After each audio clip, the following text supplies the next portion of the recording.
ಒಂದು ದಿನದ ಪದಕಮ್ಮಟದ ಕೊನೆಯ ಹಂತಕ್ಕೆ ಕಾಲಿಟ್ಟಿದ್ದೇವೆ. ಕಾರ್ಯಕ್ರಮದ ಸಮಾರೋಪವನ್ನು ನಡೆಸಿಕೊಡುವ ಮೂಲಕ ನಮ್ಮನ್ನು ಹರಸಲು ಇಲ್ಲಿಗೆ ಆಗಮಿಸಿರುವ ಖ್ಯಾತ ಸಾಹಿತಿ ವಿದ್ವಾಂಸ ಪ್ರೊಫೆಸರ್ ಅ. ರಾ. ಮಿತ್ರ ಅವರನ್ನು ವೇದಿಕೆಗೆ ಕರೆತರಬೇಕು ಅಂತ ಶ್ರೀ ಭಾಸ್ಕರ್ ನರಸಿಂಹಯ್ಯ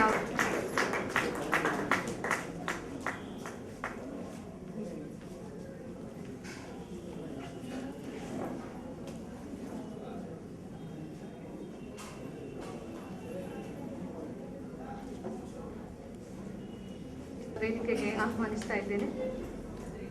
ಶ್ರೀಮತಿ ಅಂಜಲಿ ರಾಮಣ್ಣ ಮತ್ತು ಶ್ರೀಮತಿ ರೂಪಾ ಸತೀಶ್ ಅವರನ್ನು ವೇದಿಕೆಗೆ ಆಹ್ವಾನಿಸುತ್ತಿದ್ದೇನೆ.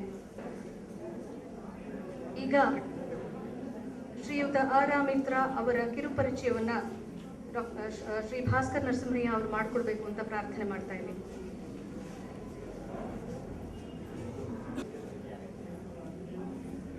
ಅಕ್ಕಿ ಹೆಬ್ಬಾಳು ರಾಮಣ್ಣ ಮಿತ್ರ ಇವರು ಕನ್ನಡ ಸಾರಸ್ವತ ಲೋಕಕ್ಕೆ ಅರಾ ಮಿತ್ರರೆಂದೇ ಚಿರಪರಿಚಿತರು. ಇವರು ಹುಟ್ಟಿದ್ದು 1935ನೇ ಇಸ್ವಿ ಫೆಬ್ರವರಿ 25ರಂದು ಹಾಸನ ಜಿಲ್ಲೆಯ ಬೇಲೂರಿನಲ್ಲಿ. ಇವರ ಪ್ರಾಥಮಿಕ ಶಿಕ್ಷಣ ಅರಸೀಕೆರೆಯಲ್ಲಿ, ನಂತರದ ಶಿಕ್ಷಣ ಕೋಲಾರ ಮತ್ತು ಮೈಸೂರಿನಲ್ಲಿ. ಕನ್ನಡದ ದಿಗ್ಗಜರಾದ ಕುವೆಂಪು, ದೀನಶ್ರೀ, ಡಿ.ಎಲ್. ನರಸಿಂಹಾಚಾರ್, ಎಸ್.ವಿ. ಪರಮೇಶ್ವರ ಭಟ್ಟ, ವರದರಾಜರಾವ್ ಇಂಥವರನ್ನು ಗುರುಗಳಾಗಿ ಪಡೆದ ಭಾಗ್ಯವಂತರು. ಕನ್ನಡದ ಎಂಎ ಮುಗಿಸಿ 1959ರಲ್ಲಿ ಬೆಂಗಳೂರಿನ ಸೇಂಟ್ ಜೋಸೆಫ್ ಕಾಲೇಜಿನಲ್ಲಿ ಕನ್ನಡ ಅಧ್ಯಾಪಕ ವೃತ್ತಿಯನ್ನು ಆರಂಭಿಸಿದ ಮಿತ್ರರು ಮುಂದೆ ಕನ್ನಡ ರೀಡರ್ ಆಗಿ ಮಡಿಕೇರಿಯಲ್ಲಿ, ಅಲ್ಲಿಂದ ತುಮಕೂರಿನಲ್ಲಿ, ನಂತರ ಬೆಂಗಳೂರಿನ ಮಹಾರಾಣಿ ಕಾಲೇಜಿನಲ್ಲಿ ಪ್ರಾಂಶುಪಾಲರಾಗಿ ಸೇವೆ ಸಲ್ಲಿಸಿ 1992ರಲ್ಲಿ ನಿವೃತ್ತಿ ಹೊಂದಿದರು. ಇವರು ಕನ್ನಡ ಸಾಹಿತ್ಯ ಪರಿಷತ್ತಿನ ಕಾರ್ಯದರ್ಶಿಯಾಗಿ, ಕನ್ನಡ ನುಡಿ ಸಾಹಿತ್ಯ ಪತ್ರಿಕೆಯ ಸಂಪಾದಕರಾಗಿ, ವಿನೋದ ಪತ್ರಿಕೆಯ ಉಪಸಂಪಾದಕರಾಗಿ ಸೇವೆ ಸಲ್ಲಿಸಿದ್ದಾರೆ. ಸ್ನೇಹಿತರೆ, ಕನ್ನಡ ಸಾರಸ್ವತ ಲೋಕದ ಇಂಥ ಮೇರು ಪೃಥ್ವಿಯಾದ ಅ. ರಾ. ಮಿತ್ರರು ಇಂದು ಪದಕಮ್ಮಟದಲ್ಲಿ ನಮ್ಮೊಂದಿಗೆ.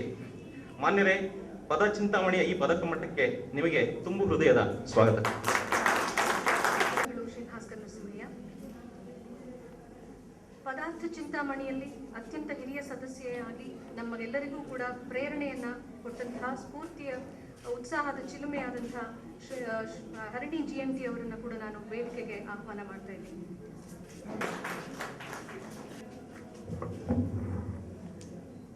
ನಮ್ಮ ನಾಡಿನ ಅಪರೂಪದ ವಿದ್ವಾಂಸರಲ್ಲೊಬ್ಬರು ಪ್ರೊಫೆಸರ್ ಅ. ರಾ. ಮಿತ್ರ.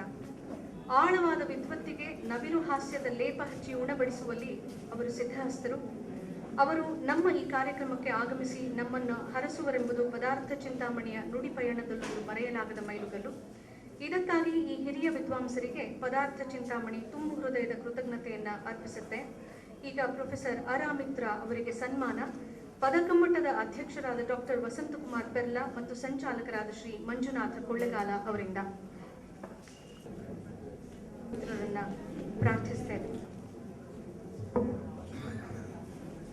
ನನಗೆ ನಿಜವಾಗಿ ಈ ಸಮಾರಂಭದಲ್ಲಿ ಕೇವಲ 1 ಗಂಟೆ ಮಾತಾಡಬೇಕು ಅಂತ ಆಸೆ ಇತ್ತು. ಕೊನೆ ಪಕ್ಷ, ಯಾಕೆಂದರೆ ನಾನು ಉಪನ್ಯಾಸ ಶುರು ಮಾಡಿದ್ರೆ ಸಾಮಾನ್ಯವಾಗಿ 2 ಗಂಟೆ ಕಡಿಮೆ, 2.5 ಗಂಟೆ ಕಡಿಮೆ ಮುಗಿಯೋದಿಲ್ಲ. ಅಮೆರಿಕಾದಲ್ಲಿ ಒಮ್ಮೆ ಹಾಗೆ ಮಾತಾಡಿದಾಗ ಅಕ್ಕದಲ್ಲಿ ಫ್ಲಾರಿಡಾದಲ್ಲಿ 2 ಗಂಟೆ ನಾನು ಒಂದೇ ಸಮನೆ ಮಾತಾಡಿದ್ದೀನಿ. ಆಮೇಲೆ ಸಿನಿಮಾ ಇತ್ತು ಪುಣ್ಯಕ್ಕೆ. ಊಟ ಆದ್ಮೇಲೆ ಸಿನಿಮಾ.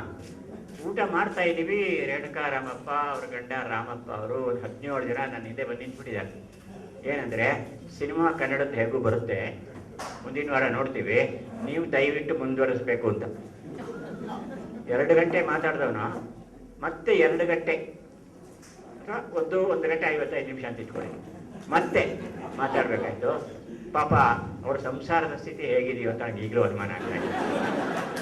ಆದರೆ ಇವತ್ತು ನನಗೆ ಈ ವಿಷಯ ತುಂಬ ಆಸಕ್ತಿಯನ್ನು ಕೊಡುವಂಥದ್ದಾದ್ದರಿಂದ ಅದ್ರ ಬಗ್ಗೆ ಮಾತಾಡ್ತೇನೆ. 20 ನಿಮಿಷದಲ್ಲಿ ಮಾತಾಡಿ ಅಂತ ಅವ್ರು ಕೇಳಿದ್ದಾರೆ.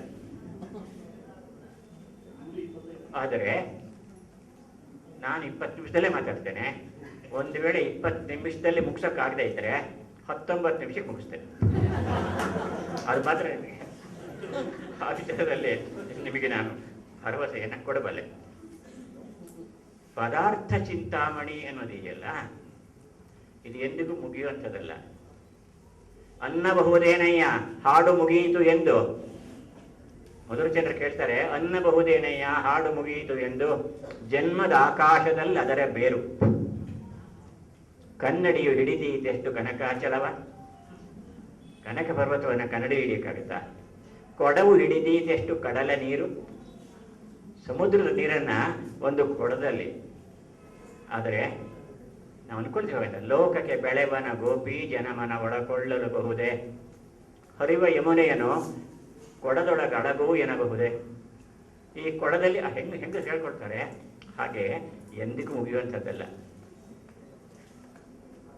ನರಸಿಂಹಸ್ವಾಮಿಯವರ ಕಡೆ ಹೇಳ್ತಾರೆ, ಬಹಳ ಮುಖ್ಯವಾದ ಶಬ್ದಕ್ಕೆ ಸಂಬಂಧಪಟ್ಟ ಪದಾರ್ಥ ಏನಂದ್ರೆ, ಭಾಷೆಯ ವಿಚಾರದಲ್ಲಿ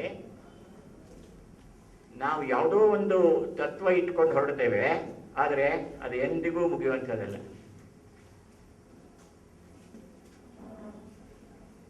ನನಗನ್ಸಿದ್ದನ್ನು ನಾನು ಹೇಳ್ತೇನೆ ಅಂತ ನರಸಿಂಹಸ್ವಾಮಿಯವರು ಹೇಳ್ತಾರೆ. ಇಂಥ ಅಂಗಡಿಯೊಳಗೆ ಈ ಮಾತಿಗೆ ಇಷ್ಟೇ ಬೆಲೆ ಎನ್ನುವುದು ಮೊದಲು ಗೊತ್ತಾಗಲಿಲ್ಲ. ಇಂಥ ಅಂಗಡಿಯಲ್ಲಿ ಈ ಮಾತಿಗೆ ಇಷ್ಟೇ ಬೆಲೆ ಎನ್ನುವುದು ಮೊದಲು ಗೊತ್ತಾಗಲಿಲ್ಲ. ಒಂದೊಂದು ಶಬ್ದಕ್ಕೆ ಒಂದು ಇತಿಹಾಸವಿದೆ, ನಾನು ಬೇರಿನ ತನಕ ಹೋಗಲಿಲ್ಲ. ಇದು ಬಹಳ ಮುಖ್ಯವಾದದ್ದು. ಬೇರನ್ನ ತಡಕೋದಿದೆಯಲ್ಲ, ಈ ತಡಕಾಟ ಇದೆಯಲ್ಲ, ಈ ಹುಡುಕುವಿಕೆ, ಹುಡುಕುದ ಸಂಶೋಧನೆ ಅಂದರೆ ಕನ್ನಡದಲ್ಲಿ ಹುಡುಕುತ್ತಲೇ ಅರ್ಥ. ಈ ಹುಡುಗಾಟ ಇದೆಯಲ್ಲ, ನಿಜವಾಗಿ ಹುಡುಗಾಟ ಅಂದ್ರೆ ಈ ಅರ್ಥ, ತಿಳಿಬೇಕು ಎನ್ನುವ ಜ್ಞಾನ.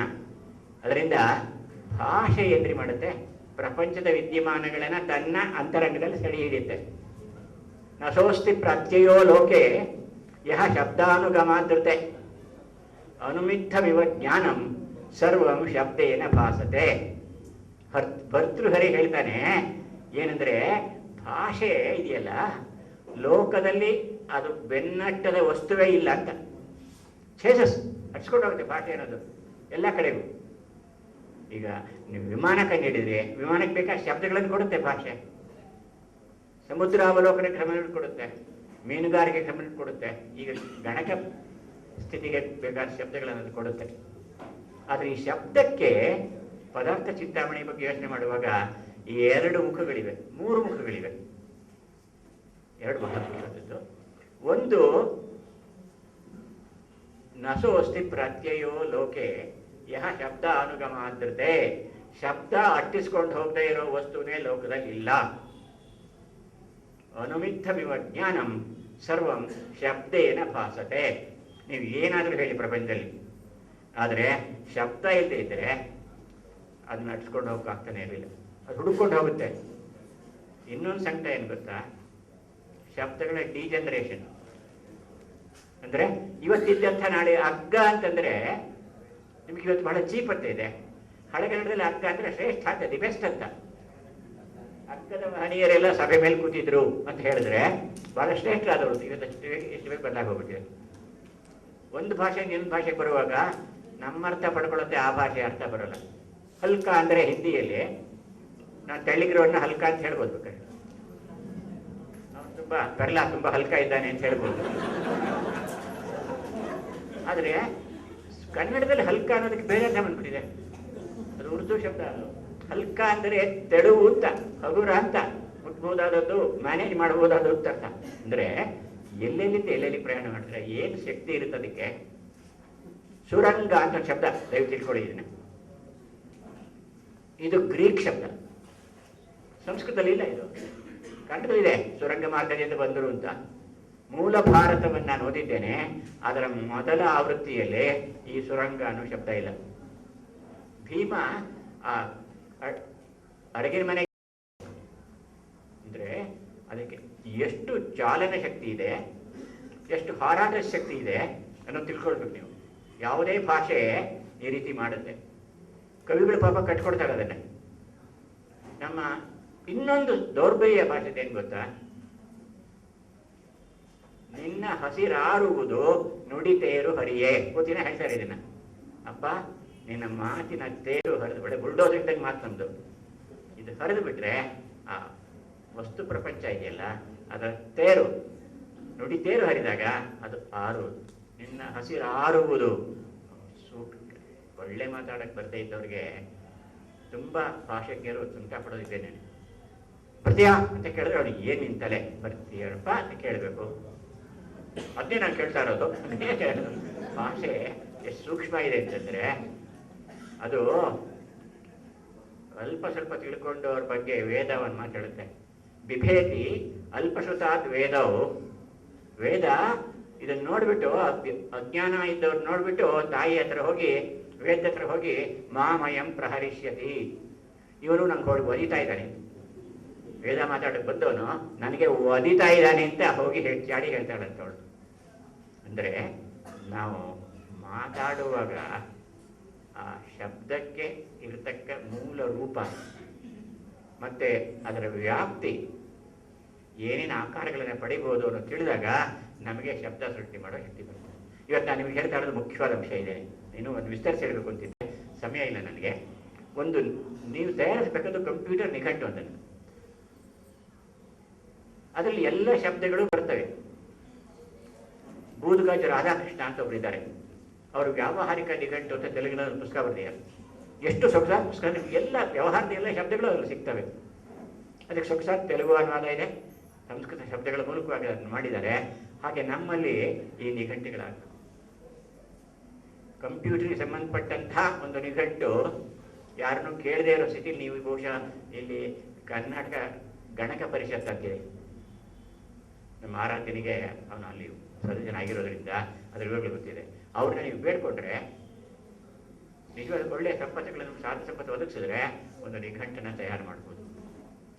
ನಾನೇ ಮಿತ್ರಾವಲೋಕನ ಅಂತ ಒಂದು ಪುಸ್ತಕದಲ್ಲಿ ಈ ನಿಘಂಟುಗಳು ಎಷ್ಟು ಥರ ಇರಬೇಕು ಅನ್ನೋದನ್ನು ಬರೆದಿದ್ದೀನಿ ನಾನು. ಭಾಷೆಯ ಬೆಳವಣಿಗೆಯಲ್ಲಿ ನಿಘಂಟುಗಳ ಪಾತ್ರ ಅಂತ.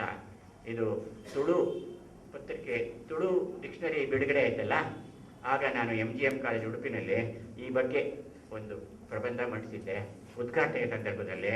ಅದನ್ನು ನಾನು ಹೇಗಿರಬೇಕು ಅನ್ನೋದನ್ನು ಹೇಳ್ತಾ ಇದ್ದೇನೆ. ಉದಾಹರಣೆಗೆ ನಮ್ಮಲ್ಲಿ ಅನೇಕ ಕೆಲವು ಕೇಳಿದು ಬಿಟ್ಟಿದ್ದಾನೆ, ಎಲ್ಲಕ್ಕೂ ಹೋಗೋದಿಲ್ಲ. ಒಂದು ಭಾಷೆಯನ್ನು ಇನ್ನೊಂದು ಭಾಷೆಗೆ ಇಡೋದು ಅಂತಂದರೆ ಬಹಳ ತಪ್ಪು ಅನ್ಸುತ್ತೆ ನಮಗೆ. ಇಡಬಾರ್ದು, ನಿಮ್ಮ ಭಾಷೆಯಲ್ಲೇ ಇಡಬೇಕು ಅದನ್ನು.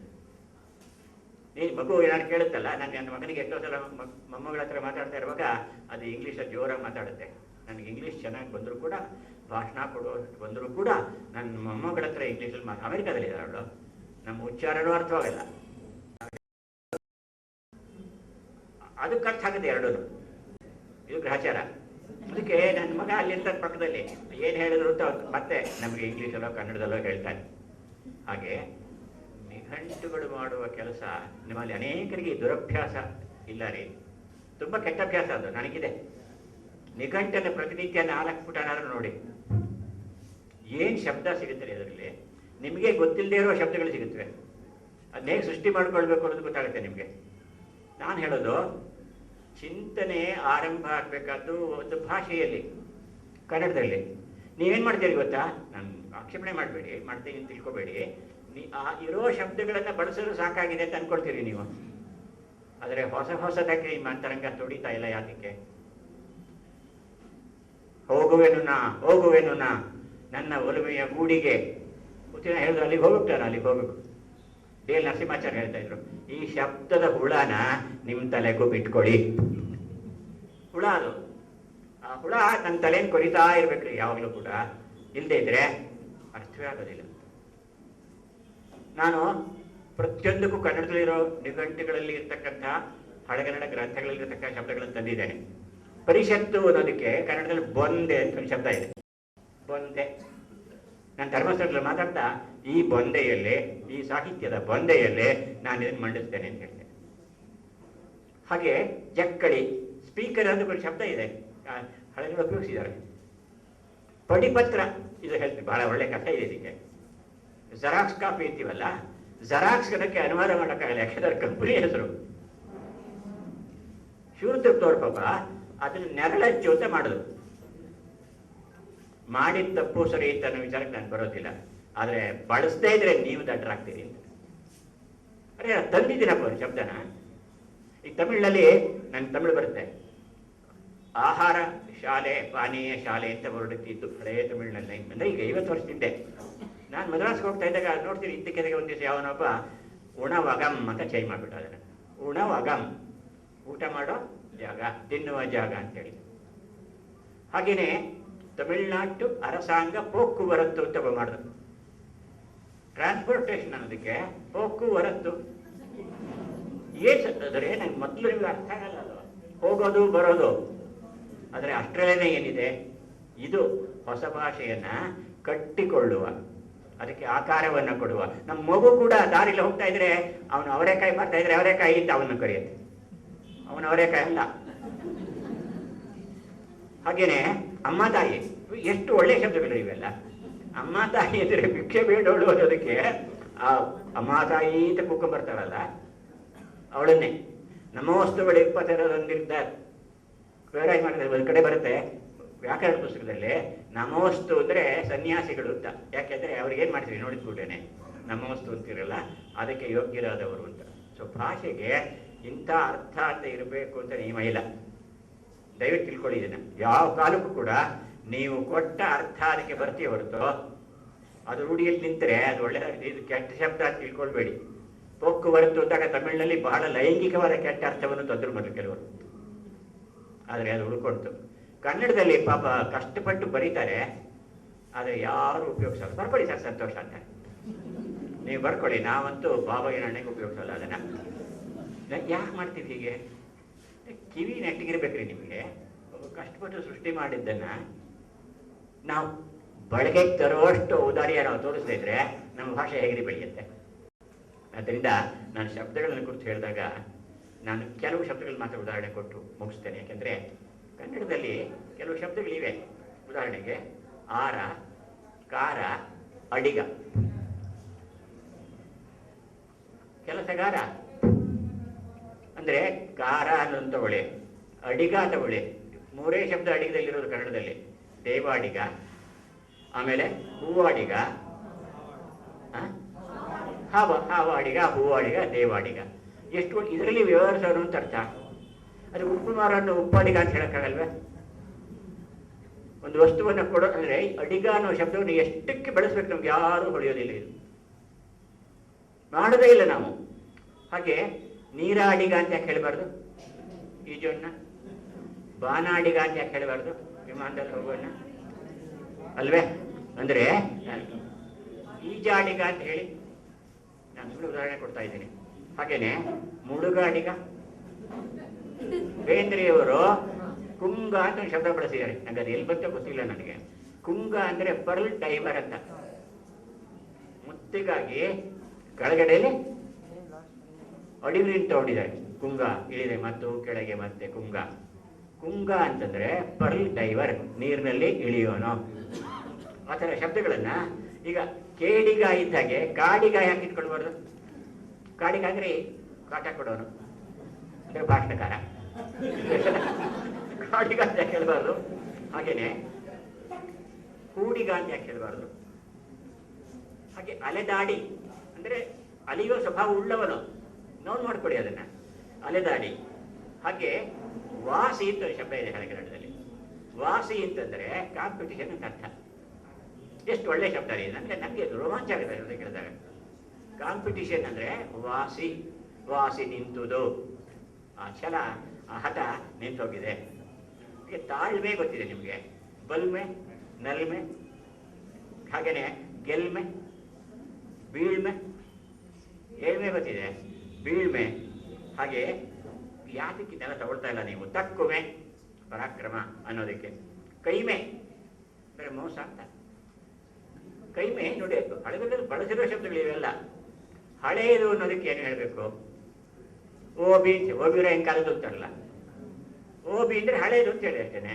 ಇದು ಬಹಳ ಹಳೆಯದು ಅನ್ನೋ ಅರ್ಥದಲ್ಲಿ ಓಬಿ ಪಾತ್ರೆಗಳು, ಓಬಿ ಬಟ್ಟೆಗಳು, ಓಬಿ ಹರಾಜಿಗೆ ಬಂದ ವಸ್ತುಗಳು, ಓಬಿ ನಾಗರಿಕತೆ.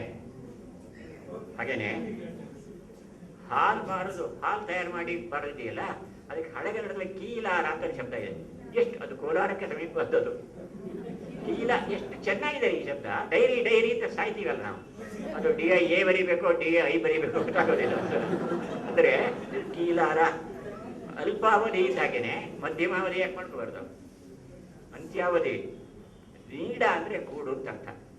ಗೂಡು ಅಂದ್ರೆ ನಿಮ್ಮ ಯಾವುದೇ ಪದಾರ್ಥ ಇರೋ ಜಾಗ ಅಂತ ಹೇಳಿ. ಅದನ್ನು ನೀಡಾಗಿ ಇಟ್ಕೊಂಡ್ಬಿಡಿ. ಯಾವ್ಯಾವ್ದಕ್ಕೆ ಹೇಳ್ಬೋದು ಅದನ್ನ ಸಂಚಿತವಾದದ್ದು ಅನ್ನೋ ಅರ್ಥದಲ್ಲಿ ಅದನ್ನ ತಗೊಳ್ಬೋದು. ಒಂದೇ ಉದಾಹರಣೆ ಕೊಡ್ತೇನೆ. ಹರಿಹರ ಹೇಗೆ ಬಳಸಿದ್ದಾರೆ ಅಂತ. ಪಡಿಪತ್ರ ಅಂದ್ರೆ ಕಾಫಿ, ಜೆರಾಕ್ಸ್ ಕಾಫಿ ಅಂತ ಅರ್ಥ. ಇದು ಹ್ಯಾಕ್ ಬಂತಿದು? ಅವನು ಹರಿಹರನಲ್ಲಿ ಒಂದ್ಸಲ ನರಸಿಂಗ ಮನೆಯಾರಂತ ಒಬ್ಬ ಬರ್ತಾನೆ. ಅವನು ಒಬ್ಬನ್ನ ಅವನು ನಮ್ಮ ವಂಶಕ್ಕೆ ಸೇವಕ ಅಂತ ಪ್ರೂವ್ ಮಾಡಬೇಕಾಗಿದೆ. ಅವನಿಗೆ ಮದುವೆ ಟೈಮಲ್ಲಿ ಬಂದು ಆ ಪತ್ರ ತೋರಿಸ್ತಾನೆ ಆ ಮುದುಕ. ಅದ್ರಲ್ಲಿ ಏನಿರುತ್ತೆ ಅಂದ್ರೆ, ಇವನು ನಮ್ಮ ವಂಶಕ್ಕೆ ಕೂಲಿ ಆಳು, ಇವನಿಗೆ ಮದುವೆ ಮಾಡೋದು ಸರಿ ಇಲ್ಲ ಅಂತ ಮದುವೆ ಮನೆಗೆ ಬಂದ್ಬಿಟ್ಟಿದ್ದಾನೆ ಅವನು. ಅದಕ್ಕೆ ಇವನೇನ್ ಮಾಡ್ತಾನೆ, ಇದೊಂದೇ ಪ್ರೂಫ್ ತಾನೆ, ರಾಜಕಾರಣಿಗಳು ಹೀಗೆ ಮಾಡೋದು. ಅದನ್ನು ತೆಗೆದು ಹರಿದ್ಬಿಟ್ಟು ನುಂಗ್ಬಿಡ್ತಾನೆ ಆ ಪತ್ರನ. ಇವನು ಈ ತರ ನಮ್ಮ ಆಳು ಅಂತ ಹೇಳಿ ಆ ಊರ ಹಿರಿಯ ಜನರೆಲ್ಲ ಸೈನ್ ಮಾಡಿದ್ದಾರೆ. ಅದಕ್ಕೆ ಸೈನ್ ಅನ್ನೋದು ಕನ್ನಡದಲ್ಲಿ ಒಪ್ಪ ಅಂತ ಶಬ್ದ ಇದೆ. ಎಷ್ಟು ಚೆನ್ನಾಗಿದೆ ನೋಡಿ. ರುಜು ಅಂತೀವಿ, ಅದು ಯಾರು ರುಜು ಮಾರ್ಗದಲ್ಲಿ ನಡೆಯಲ್ಲ ಇವಾಗ.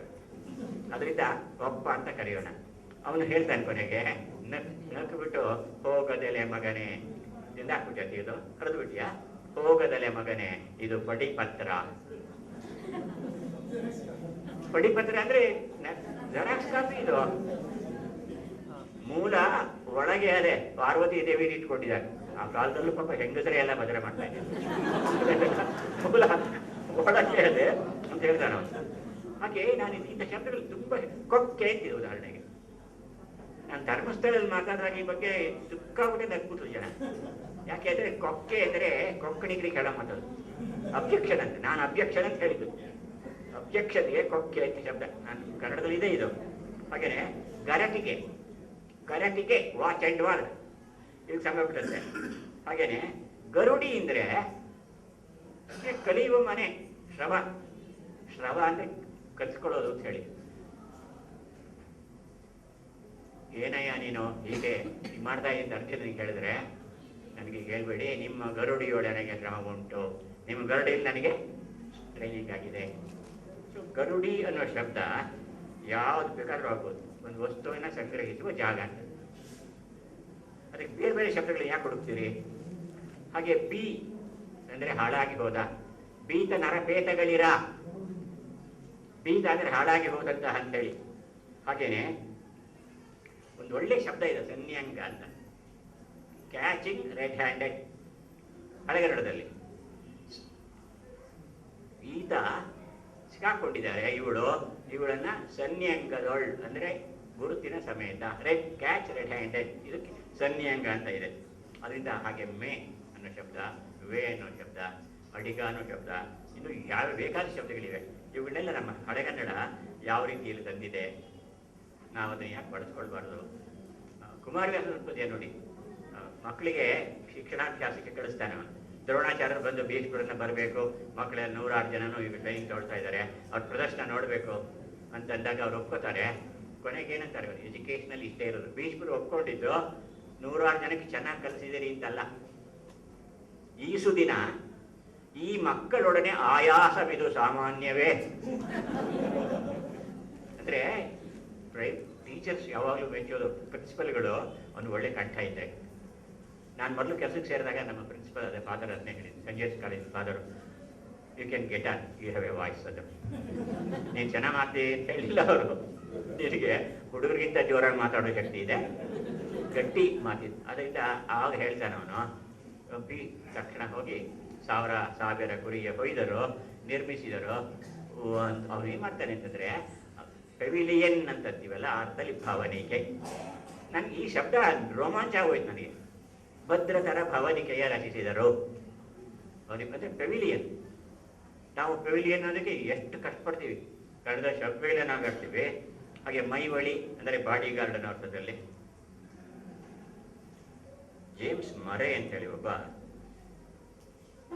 ಪ್ರವಾಹಕ್ಕೆ ತಲೆ ಕೊಟ್ಟಾಗ, ನೀವು ಎಲ್ಲಿ ಕೊಚ್ಕೊಂಡು ಹೋಗ್ತೀರಿ ಅನ್ನೋ ಕಡೆ ಗಮನ ಇಟ್ಟು ಎಚ್ಚರಿಕೆಯಿಂದ ಹಿಂದಕ್ಕೆ ಬಂದರೆ ನೀವು ಉಳ್ಕೊಳ್ತೀರಿ.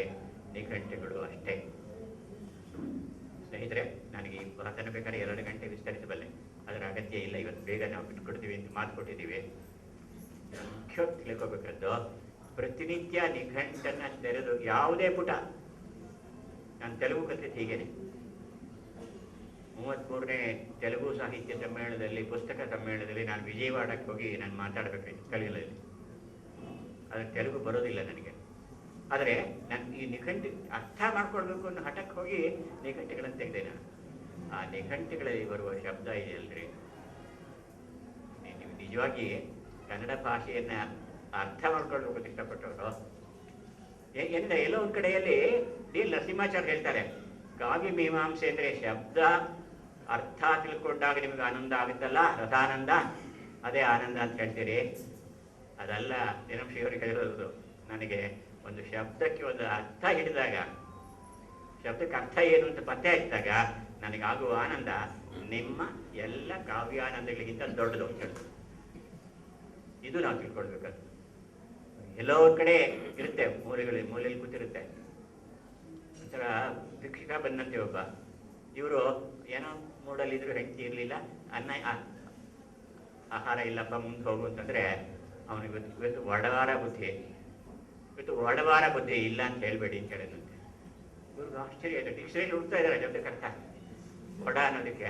ಅವ್ರಿಗೆ ಸರಳವಾಗಿ ಈ ದಿನ ಒಡವಾರ ಅಂದರೆ ಈ ಶಬ್ದದ ಜೀವಾಳ ನಮ್ಮ ಜನರ ಅಂತರಂಗದಲ್ಲಿದೆ.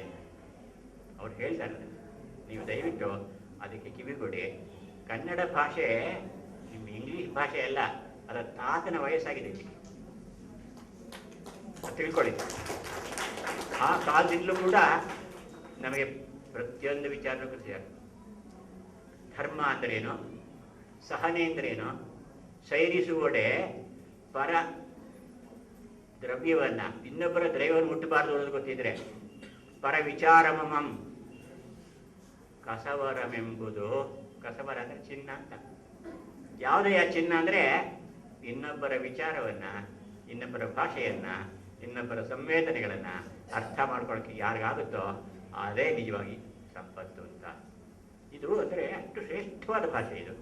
ಯಾಕೆ ನಾವು ವ್ಯವಹಾರದ ಅರ್ಥದಲ್ಲಿ ತಗೊಳ್ತೀವಿ, ಬಟ್ ನನ್ನ ದೃಷ್ಟಿಯಲ್ಲಿ ಅತ್ಯಂತ ಪವಿತ್ರವಾದ, ನಾವು ಯಾವಾಗಲೂ ಅಂತರಂಗದಲ್ಲಿ ನೆನೆಸ್ಕೊಳ್ಬೇಕಾದ, ಆ ನದಿಯಲ್ಲಿ ಸ್ನಾನ ಮಾಡಬೇಕಾದ ಒಂದು ಭಾಷೆ ಅಂತಂದರೆ ಅದು ಕನ್ನಡ. ಅದಕ್ಕೆ ದೊಡ್ಡ ಸ್ಥಾನವನ್ನು, ಅದಕ್ಕೆ ನಿಜವಾಗಿ ನೀವು ದೊಡ್ಡ ಸ್ಥಾನ ಕೊಡಬೇಡಿ. ಅದಕ್ಕೆ ಅದು ಯೋಗ್ಯತೆ ಇರೋ ಸ್ಥಾನ ಕೊಡಿ. ಅದು ದೊಡ್ಡದಕ್ಕಿಂತ ದೊಡ್ಡದು ನನ್ನ ದೃಷ್ಟಿಯಲ್ಲಿ. ಅದರಿಂದ ಇಂಥ ಒಂದು ವಿವೇಚನೆಗೆ ಈ ನಿಮ್ಮ ಕಂಪ್ಯೂಟರ್ ವಿದ್ಯಾರ್ಥಿಗಳು ನೀವು ಕನ್ನಡದ ಬಗ್ಗೆ ಆಸಕ್ತಿ ಇಟ್ಟು ಕೇಳ್ತಾ ಇರೋದು ನನ್ನಂಥವ್ರಿಗಂತೂ ತುಂಬ ಸಂತೋಷ ಆಗ್ತಾ ಇದೆ. ನನ್ನ ಕೊನೆಗಾಲದಲ್ಲಾದರೂ ನಾನು ಒಳ್ಳೆಯ ದಿವಸ ಕನ್ನಡದಲ್ಲಿ ಕಂಪ್ಯೂಟರ್ನ ನಡೆಸ್ಕೊಡೋನು, ಎಲ್ಲ ಶಬ್ದಗಳಿಗೆ ಅರ್ಥವನ್ನು ಹೇಳುವಂಥವನು, ಮತ್ತು ಅವುಗಳ ಮೂಲಕವಾಗಿ ಪ್ರಪಂಚನ ಅರ್ಥ ಮಾಡಿಕೊಳ್ಳೋಕ್ಕೆ ಸಾಧ್ಯ ಆದಂಥವನು ಹುಟ್ಟಲಿ. ನಿಮ್ಮಿಂದಲೇ ಅದು ಬರಬೇಕು. ನೀವು ದಯವಿಟ್ಟು ಕನ್ನಡದ ಬಗ್ಗೆ ಇಂಥ ಪ್ರೇಮವನ್ನು ಇಟ್ಕೊಂಡು, ಅನಗತ್ಯ ಪ್ರೇಮ ಅಲ್ಲ ಅದು. ಆ ತಾಯಿ ಭೂಮಿ ಇದ್ದಾಗ್ರಿ ಒಂದು ಕಾಲು ಹಾಕಿದ್ರೆ 10 ಕೊಡ್ತಾಳೆ, 100 ಕೊಡ್ತಾಳೆ, 1000 ಕೊಡ್ತಾಳೆ. ನಾವು ಏನು ಹೇಳ್ತಾರೆ ಅಂದರೆ ಲೋಕದಲ್ಲಿ ಹೇಳುವ ಕುವೆಂಪು ಕಡೆ ಹೇಳ್ತಾ ಇದ್ರು, ತುಂಬುವ ಮೂಟೆಗಳಾಗಬೇಡಿ, ಭತ್ತನ ತುಂಬುವ ಮೂಟೆ ಹಾಕಬೇಡಿ, ಬೆಳೆಯುವ ಪೈರುಗಳಾಗಿ ಅಂತ.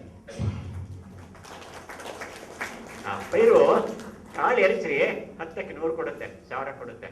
ಮೂಟೆಗಳಾದ್ರೆ ಏನಾಗುತ್ತೆ, ಭತ್ತ ಇಟ್ಟರೆ ಒಂದು ಪಲ್ಲ ಇಟ್ಟರೆ 6 ತಿಂಗಳು ಬಿಟ್ಟು ನೋಡಿ, ನಿಮ್ಮ ಮನೇಲಿ ಇದ್ರೆ ಅದು 80 kg ಆಗಿರುತ್ತೆ.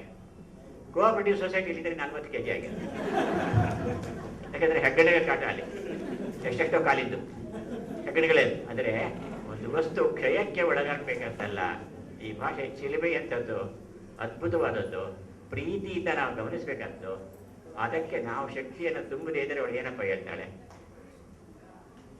ಕೊಡಿ ತಗೊಳ್ಳಿ, ಇಚ್ಚಿ ಪುಟ್ಟಿನ ಮಾಡು ಅಂತ ಎಲ್ಲ ಹೇಳ್ತಾರೆ. ಈ ಕೊಟ್ಟು ಹುಟ್ಟಿದವರು ಅಂತ ಹೇಳಿ, ಹಾಗೆ ನಾವು ಕನ್ನಡ ಅದರ ವಿಚಾರದಲ್ಲಿ ಕೊಟ್ಟು ಹುಟ್ಟಿದವರು ಆಗಬೇಕು. ಆ ಕನ್ನಡದ ಒಂದು ದೊಡ್ಡ ಸೇರು ಪ್ರಪಂಚದಲ್ಲ ಹರಿಯು ಹಂಗೆ ಮಾಡಬೇಕು ಅನ್ನೋದು ನನ್ನ ಆಸೆ. ನೀವು ಸ್ವಲ್ಪ ಆದರೂ ಅದಕ್ಕೆ ಸಹಾಯ. ಧನ್ಯವಾದ ಪ್ರೊಫೆಸರ್ ಆರ್ ರಾಮಿತ್ರ ಅವರೇ. ನಾಡಿನ ಅಪರೂಪದ ವಿದ್ವಾಂಸರನ್ನು ಗೌರವಿಸುವ ಅವಕಾಶ ಪದಾರ್ಥ ಚಿಂತಾಮಣಿಗೆ ದಕ್ಕಿದ್ದು ನಮ್ಮೆಲ್ಲರ ಸೌಭಾಗ್ಯ. ಒಂದೆರಡು ಮಾತನಾಡಬೇಕು ಅಂತ ಪ್ರಾರ್ಥಿಸುತ್ತೇನೆ.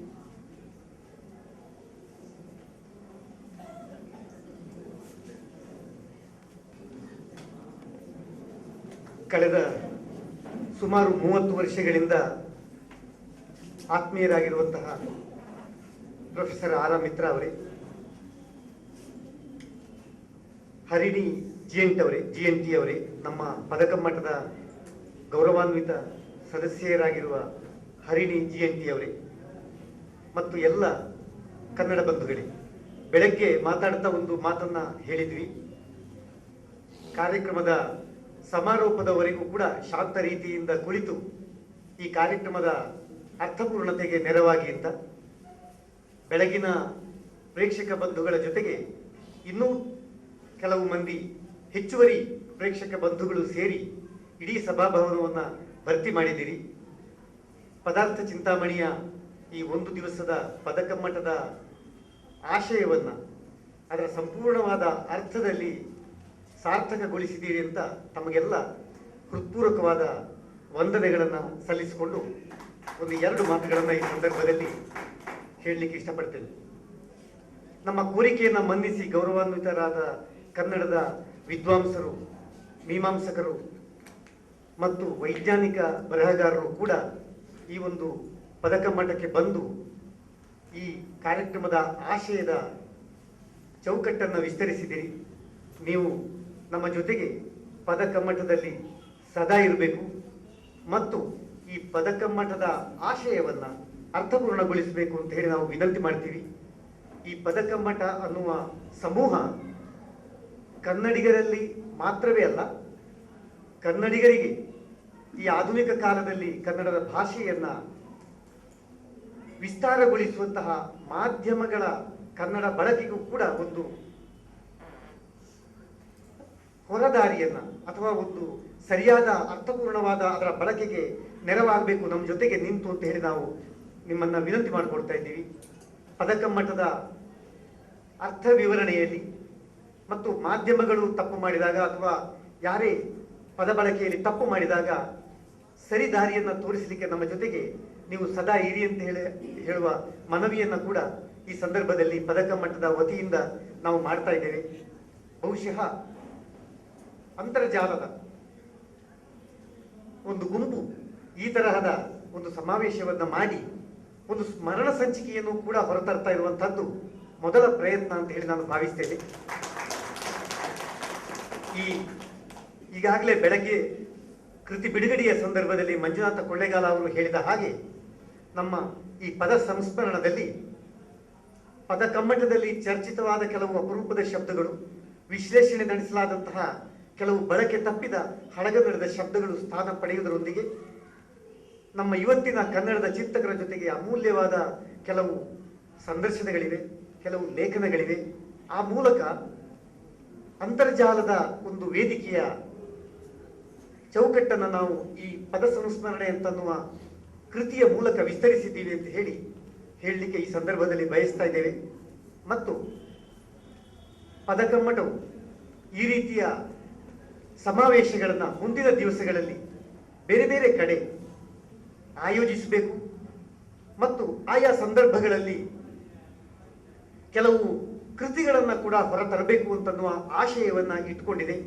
ಇದೆಲ್ಲ ಆಗುವಂತಹದ್ದು ನಿಮ್ಮಗಳ ಸಾಕ್ಷಾತ್ ಆದ ಬೆಂಬಲದಿಂದ, ಬೆಳಗ್ಗೆ ಹೇಳಿದ ಹಾಗೆ ಎಲ್ಲ ರೀತಿಯ ಬೆಂಬಲದಿಂದ, ಜನಬಲ ಧನಬಲ ಎರಡೂ ಬೇಕು ಅಂತನ್ನುವ ಮನವಿಯನ್ನ ಈ ಸಂದರ್ಭದಲ್ಲಿ ನಾನು ಮಾಡಿಕೊಡ್ತಾ ಇದ್ದೇನೆ. ಆರ್ ಆರ್ ಮಿತ್ರ ಅವರು ಒಂದು ಮಾತನ್ನ ಹೇಳಿದರು, ನಾವು ಹೊಸ ಪದಗಳನ್ನು ಸೃಷ್ಟಿ ಮಾಡಬೇಕು, ಬಳಕೆ ತಪ್ಪಿರುವ ಹಳೆಯ ಶಬ್ದಗಳನ್ನ, ಅಪೂರ್ವವಾದ ಶಬ್ದಗಳನ್ನ ಮತ್ತೆ ಬಳಕೆಗೆ ತರಬೇಕು ಅಂತ ಹೇಳಿ. ನಮಗೆ ಇಂತಹ ವೇದಿಕೆಗಳು ನಿಸ್ಸಂಶಯವಾಗಿ ಅಂತಹದ್ದಕ್ಕೆ ಅವಕಾಶ ಮಾಡಿಕೊಡ್ತವೆ ಅಂತ ಹೇಳಿ ನಾನಾದರೂ ಬಯಸ್ತೇನೆ. ಆದರೆ ದುಃಖದಾಯಕವಾದ ಒಂದು ಸಂಗತಿ ಏನು ಅಂತಂದ್ರೆ, ಇವತ್ತು ಅರ್ಥ ಸಂಸ್ಕೃತಿ ನಮ್ಮ ಜೀವನದ ಮುನ್ನೆಲೆಗೆ ಬಂದಿರುವಂತಹದ್ದು. ನಾವು ಒಂದು 30 ವರ್ಷಗಳ ಹಿಂದಕ್ಕೆ ಹೋಗಿ ನೋಡುವುದಾದ್ರೆ ಚಿಂತಕರು, ಸಾಹಿತಿಗಳು, ಬುದ್ಧಿಜೀವಿಗಳು ಸಮಾಜದ ಮುನ್ನೆಲೆಯಲ್ಲಿ ನಿಂತು ಸಮಾಜದ ಆಗು ಹೋಗುಗಳನ್ನು ನಿಯಂತ್ರಿಸ್ತಾ ಇದ್ರು. ಬುದ್ಧಿಜೀವಿಗಳ ಮಾತಿಗೆ, ಚಿಂತಕರ ಮಾತಿಗೆ ಸಮಾಜ ಬೆಲೆ ಕೊಡ್ತಾ ಇತ್ತು.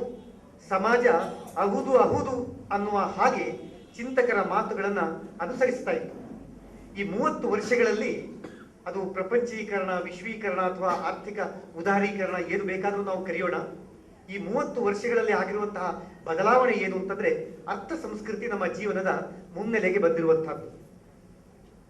ಅರ್ಥ ಸಂಸ್ಕೃತಿ ಅಂತಂದ್ರೆ ವಾಣಿಜ್ಯ ಸಂಸ್ಕೃತಿ ಮತ್ತು ಹಣಕಾಸಿನ ಸಂಸ್ಕೃತಿ ಜೀವನದ ಮುನ್ನೆಲೆಗೆ ಬಂದು ಸಮಾಜದ ಆಗು ಹೋಗುಗಳನ್ನು ನಿಯಂತ್ರಿಸುವಂತಹದ್ದು ಈ ಅರ್ಥ ಸಂಸ್ಕೃತಿಯಾಗಿದೆ. ಹಾಗಾಗಿ ಮಾನವಿಕಗಳು, ಸಾಹಿತ್ಯ, ಸಂಸ್ಕೃತಿ ಇತ್ಯಾದಿ 2ನೆಯ ಸ್ಥಾನಕ್ಕೆ ತಳ್ಳಲ್ಪಟ್ಟಿದೆ. ಮುಖ್ಯವಾಗಿ ಇನ್ನೊಂದು ಗಮನಿಸಬೇಕಾದಂತಹ ವಿಷಯ ಏನು ಅಂತಂದ್ರೆ ನಮ್ಮ ಭಾರತೀಯವಾದ ಎಲ್ಲ ಮಾನವಿಕ ಶಾಸ್ತ್ರಗಳು, ಅಂದ್ರೆ ಅದು ಸಂಸ್ಕೃತಿ ಇರಬಹುದು ಅಥವಾ ಅದರ ತೋರ್ಪಡಿಕೆಯ ಸ್ವರೂಪವಾದ ಭಾಷೆ ಇರಬಹುದು, ಇವೆಲ್ಲವೂ ಕೂಡ ಕೃಷಿ ಸಂಸ್ಕೃತಿಯಿಂದ ವಿಕಾಸ ಆಗಿರುವಂತಹದ್ದು.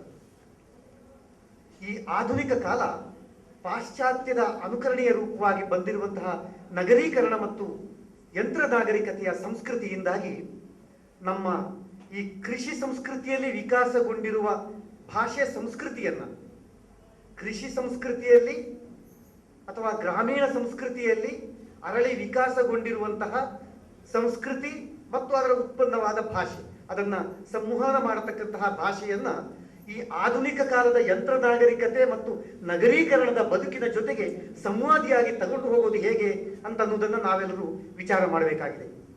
ಇದಕ್ಕೆ ಬಹುಶಃ ಅಂತರ್ಜಾಲದ ಪದಕಮ್ಮಟದಂತಹ ಒಂದು ಸಮೂಹ ಮತ್ತು ಆ ರೀತಿಯ ಸಮೂಹಗಳು ಸರಿಯಾದ ಉತ್ತರವನ್ನ ನೀಡಬಲ್ಲವು. ಹಳೆ ಬೇರು, ಹೊಸ ಚಿಗುರು, ಇದು ಎರಡೂ ಸೇರಿದಾಗ, ಈಗಾಗಲೇ ಮಿತ್ರ ಅವರು ತಮ್ಮ ಆಶಯವನ್ನ ವ್ಯಕ್ತಪಡಿಸಿದರು, ನೀವು ಹೊಸ ತಲೆಮಾರಿನ ಹುಡುಗರು ಈ ಭಾಷೆಯ ಸಮೃದ್ಧಿಯನ್ನ ತಿಳ್ಕೊಂಡು ಅದನ್ನ ಮುನ್ನಡೆಸಿಕೊಂಡು ಹೋಗಬೇಕಾಗಿದೆ ಅಂತ. ಹಾಗೆ ಹೋಗಬೇಕಾದ್ರೆ ಹಳೆ ಬೇರಿನ ನೆರವು ಬೇಕು ಮತ್ತು ಆ ಮೂಲಕ ಹೊಸ ಸಂಸ್ಕೃತಿಯ ಹೂ ಅರಳಬೇಕು. ಇದಕ್ಕೆ ನಾವೆಲ್ಲರೂ ಕೂಡ ಕೈ ಜೋಡಿಸಬೇಕಾಗಿದೆ. ಇಂತಹ ಅಂತರ್ಜಾಲದ ಸಂಘಟನೆ ಮಾತ್ರ ಇವತ್ತು ಕನ್ನಡವನ್ನ ಎಚ್ಚರದ ಮತ್ತು ಜಾಗೃತಿಯ ಸ್ಥಿತಿಯಲ್ಲಿ ಇಡುವುದಕ್ಕೆ ಸಾಧ್ಯ. ಯಾಕೆಂತಂದ್ರೆ ನಮ್ಮ ಎಲ್ಲ ಮಾಧ್ಯಮಗಳು ಕೂಡ ಈ ಹಳೆಯ ಸಂಸ್ಕೃತಿಯ ವಿಕಾಸ ಕ್ರಮದಲ್ಲಿ ಬೆಳೆದುಕೊಂಡು ಬಂದು ಈ ಹೊಸ ಕೈಗಾರಿಕೀಕರಣ ಅಥವಾ ನಗರೀಕರಣದ ಯಾಂತ್ರಿಕ ವಿಕಾಸವನ್ನ ಸ್ವೀಕರಿಸಿಕೊಳ್ಳುವ ಸಂದಿಗ್ಧದಲ್ಲಿ ಇರುವಂತಹ ಈ ಸಂದರ್ಭದಲ್ಲಿ ನಾವು ಅವುಗಳನ್ನ ಎಚ್ಚರಿಸಬೇಕಾಗಿದೆ. ತಪ್ಪಾದಾಗ ಅವುಗಳನ್ನ ಸರಿಪಡಿಸಿಕೊಂಡು ಹೋಗಬೇಕಾಗಿದೆ. ಇದಕ್ಕೆ ಹಳೆ ಬೇರು ಮತ್ತು ಹೊಸ ಚಿಗುರು ತೀರಾ ಅವಶ್ಯ.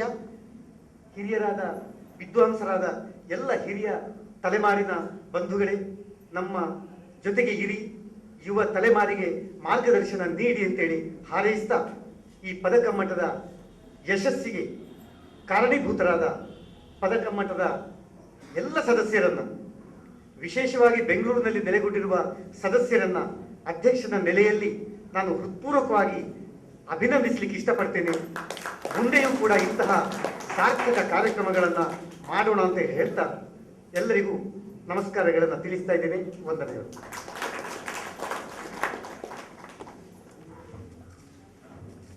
ಧನ್ಯವಾದ ಡಾಕ್ಟರ್ ವಸಂತ್ ಕುಮಾರ್ ಪೆರ್ಲಾ ಅವರೇ.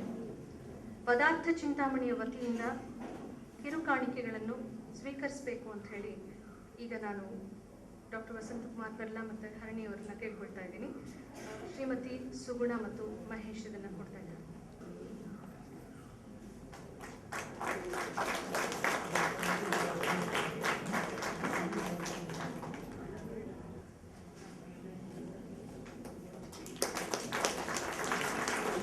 ಡಾಕ್ಟರ್ ವಸಂತ್ ಕುಮಾರ್ ಪೆರ್ಲಾ ಅವರು ತಮ್ಮ ಸಮಯವನ್ನು ವಿನಿಯೋಗ ಮಾಡಿ ಈ ಕಾರ್ಯಕ್ರಮವನ್ನು ಚಂದಗಾಣಿಸಿಕೊಡುವಲ್ಲಿ ಯಶಸ್ವಿಯಾಗಿದ್ದರೆ ಜೋರಾದಂತಹ ಚಪ್ಪಾಳೆ ಡಾಕ್ಟರ್ ವಸಂತ್ ಕುಮಾರ್ ಪೆರ್ಲಾ. ಈಗ ವಂದನಾರ್ಪಣೆ ಡಾಕ್ಟರ್ ಆಜಾದ್ IS ಅವರಿಂದ. ನಮಸ್ಕಾರ. ದಿನವಿಡೀ ಕಾರ್ಯಕ್ರಮ ನಿಮಗೆಲ್ಲ ಹಲವಾರು ವಿಷಯಗಳನ್ನು ಚಿಂತನೆ ಮಾಡೋದಕ್ಕೆ ಅವಕಾಶ ಮಾಡಿಕೊಟ್ಟಿದೆ ಅಂತ ನಾನು ನಂಬಿದ್ದೀನಿ. ಈ ದಿನದ ಸಮಾರಂಭಕ್ಕೆ ಮುಖ್ಯ ಅತಿಥಿಗಳಾಗಿ ಪ್ರೊಫೆಸರ್ ಮಿತ್ರ, ಖ್ಯಾತ ಸಾಹಿತಿ ಮತ್ತು ನಿವೃತ್ತ ಪ್ರಾಂಶುಪಾಲರು, ಇವರು ಆಗಮಿಸಿ ಈ ಕಾರ್ಯಕ್ರಮವನ್ನು ಸುಸೂತ್ರವಾಗಿ ನಡೆಸಿಕೊಟ್ಟಿದ್ದಾರೆ. ಪಶ್ಚಿಮ ಪಕ ಪದಾರ್ಥ ಚಿಂತಾಮಣಿ ಪದಕಮ್ಮಟದ ವತಿಯಿಂದ ಮತ್ತು ನಿಮ್ಮೆಲ್ಲರ ವತಿಯಿಂದ ನನ್ನ ಹೃತ್ಪೂರ್ವಕ ವಂದನೆಗಳನ್ನು ಅರ್ಪಿಸುತ್ತೇನೆ.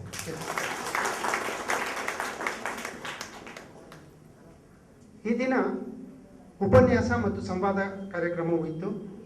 ಅದರಲ್ಲಿ ಹಲವಾರು ತಜ್ಞರು ಪಾಲ್ಗೊಂಡರು. ನಿಮ್ಮೆಲ್ಲರ ಪಾಲ್ಗೊಳ್ಳುವಿಕೆಯಿಂದನೂ ಈ ಸಂವಾದ ಅರ್ಥಪೂರ್ಣವಾಗಿ ನಡೆಯಿತು ಅಂತ ನಂಬಿದ್ದೇನೆ. ಈ ಸಂವಾದದಲ್ಲಿ ತಜ್ಞರಾಗಿ ಭಾಗವಹಿಸಿದಂತಹ ಪ್ರೊಫೆಸರ್ ಸುಧೀಂದ್ರ ಹಾಲ್ದೊಡ್ಡೇರಿಯವರು, ಪ್ರೊಫೆಸರ್ MNB ಪಂಡಿತಾರಾಧ್ಯ ಅವರು, ಡಾಕ್ಟರ್ ಪವನಜಾ ಅವರು, ಪ್ರೊಫೆಸರ್ ಕರೀಮುದ್ದೀನ್, ಕಾರಣಾಂತರದಿಂದ ಅವರಿಗೆ ಬೇರೊಂದು ಕಾರ್ಯಕ್ರಮ ಇದ್ದಿದ್ದರಿಂದ ಬೇಗ ಹೋದರವರು ಅವರು, ಮತ್ತು ನಮ್ಮ ಕಮ್ಮಟದ ಮೂಲ ಸ್ತಂಭ ಮತ್ತು ತಜ್ಞರಾಗಿ ಭಾಗವಹಿಸಿದ ಶ್ರೀ ಮಂಜುನಾಥ್ ಕೊಳ್ಳೇಗಾಲರವರು, ಇವರಿಗೆ ನಮ್ಮೆಲ್ಲರ ಪರವಾಗಿ ಪಶ್ಚಿಮ ಪಕಾದ ಪರವಾಗಿ ಅರ್ಪಿಸ್ತೇನೆ. ದಿನವಿಡೀ ಕಾರ್ಯಕ್ರಮ ಹೇಗಿರಬೇಕು, ಹೇಗೆ ನಡೀಬೇಕು ಅಂತ ದೂರದಿಂದಲೇ ನಮಗೆಲ್ಲ ದಿಶಾ ನಿರ್ದೇಶನಗಳನ್ನು ಕೊಟ್ಕೊಂಡು ಮೊದಲಿನಿಂದಲೂ ಈ ಒಂದು ಆಯೋಜನೆ ಮಾಡಬೇಕು ಎನ್ನುವ ಒಂದು ವಿಚಾರ ಬಂದಾಗಲಿಂದಲೂ ಕೂಡ ನಮಗೆ ಎಲ್ಲ ರೀತಿಯಲ್ಲಿ ಮಾರ್ಗದರ್ಶನ ನೀಡ್ತಾ ಈ ಕಮ್ಮಟದ ಪೂರ್ಣ ದಿನದ ಚಟುವಟಿಕೆಗಳಿಗೆ ಒಂದು ಸೂತ್ರವನ್ನು ಹಿಡಿದು ಅದನ್ನು ಮುನ್ನಡೆಸ್ತಾ ಬಂದಂತಹ ಕಮ್ಮಟದ ಅಧ್ಯಕ್ಷ ಡಾಕ್ಟರ್ ವಸಂತಕುಮಾರ್ ಪೆರ್ಲಾ ಅವರಿಗೆ ಪಶ್ಚಿಮ ಪಕ ವತಿಯಿಂದ ಮತ್ತು ನಿಮ್ಮೆಲ್ಲರ ವತಿಯಿಂದ ಕಮ್ಮಟದ ಒಂದು ಮುಖ್ಯ ಅಂಗ ಪದ ಸಂಸ್ಮರಣೆ ಸಂಚಿಕೆ. ಪದ ಸಂಸ್ಮರಣೆ ಶೀರ್ಷಿಕೆಯನ್ನು ಕೊಟ್ಟದ್ದೇ ಶ್ರೀ ಮಂಜುನಾಥ್ ಕೊಳ್ಳೇಗಾಲ ಅವರು. ಅದರ ಸಂಚಾಲಕರಾಗಿ ಅದರಲ್ಲಿ ಹಲವಾರು ಸಂದರ್ಶನಗಳನ್ನು ತೆಗೆದುಕೊಂಡು ಅದನ್ನು ಲಿಪ್ಯಾಂತರಿಸಿ ಅದನ್ನು ಲಿಪಿ ಮೂಲಕ ನಿಮಗೆಲ್ಲ ತಂದು ತಲುಪಿಸಿದ್ದಾರೆ. ಅವರಿಗೂ ಸಹ ಅವರ ಸಂಪಾದಕ ಮಂಡಳಿಗೂ ಸಹ ಪಶ್ಚಿಮ ಪಕ ವತಿಯಿಂದ ಮತ್ತು ನಿಮ್ಮೆಲ್ಲರ ವತಿಯಿಂದ ಹೃತ್ಪೂರ್ವಕ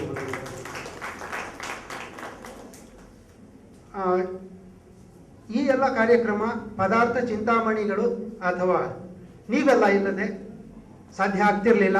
ನಿಮ್ಮೆಲ್ಲರ ಸಹಕಾರ ನಮಗೆ ಅಗತ್ಯವಿತ್ತು. ನೀವು ಬಂದು ಇದನ್ನು ಹರಿಸಿದ್ದೀರಾ. ನಿಮ್ಮೆಲ್ಲರಿಗೂ ಪಶ್ಚಿಮ ಪಕ ವತಿಯಿಂದ ಧನ್ಯವಾದಗಳು. ಈ ಕಾರ್ಯಕ್ರಮವನ್ನು ನಮ್ಮ ಮಾಧ್ಯಮದ ಮಿತ್ರರು ಸಹ ಬಂದು ನೋಡಿ ಅದಕ್ಕೆ ಒಂದು ಪ್ರಚಾರವನ್ನು ಕೊಡ್ತಾರೆ ಅಂತ ನಂಬಿದ್ದೀನಿ. ಕನ್ನಡ ಬೆಳಿಬೇಕು ಅಂದರೆ ಈ ಮಾಧ್ಯಮಗಳು ತುಂಬ ಅವಶ್ಯಕ. ಆದ್ದರಿಂದ ನಾನು ಪಶ್ಚಿಮ ಪಕ ವತಿಯಿಂದ ನಿಮ್ಮೆಲ್ಲರ ವತಿಯಿಂದ ಅವರಿಗೂ ಧನ್ಯವಾದಗಳನ್ನು ಅರ್ಪಿಸ್ತೇನೆ.